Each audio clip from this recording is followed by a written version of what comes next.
Deputy speaker نے assembly میں ایک رولنگ دی جس کو سپریم کورٹ نے ختم کیا، اس کے رولنگ کو، ان کے تمام فیصلوں کو ختم کیا۔ یہ ایک بہت خطرناک طریقہ تھا کہ اسمبلی میں اسپیکر بیٹھا اور 40-50 سیکنڈ میں اپنا آرڈر سنا کر مجلس کو برخاست کیا اور یہی سمجھا کہ بس یہ میرا آرڈر ہے۔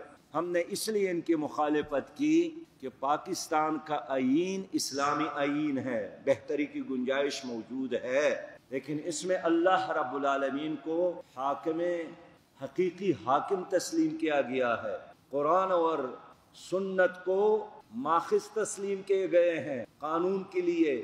اس آئین میں قادیانیوں کو غیر مسلم اقلیت قرار دیا گیا ہے۔ اس آئین میں نبی مہربان صلی اللہ علیہ وسلم کی شان کی حفاظت کی ضمانت ہے۔ اس آئین میں سود کی ممانعت ہے۔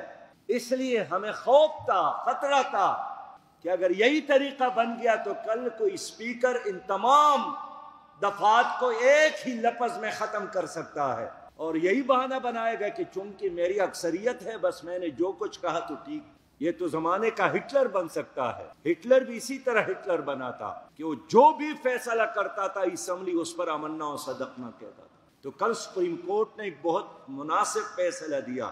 ہم یہ نہیں دیکھتے ہیں کہ اس سے کس کو فائدہ ہے اور کس کو نقصان ہے، ہم یہ دیکھتے ہیں کہ اس کے نتیجے میں آئین محفوظ ہو گیا، بغیر کسی ڈسکشن کے، بغیر کسی بحث مباحثے کے، بغیر کسی دلیل کے آئین کو اسی طرح تبدیل کرنا، یہ تو عامروں کے زمانے میں بھی نہیں ہوتا تھا۔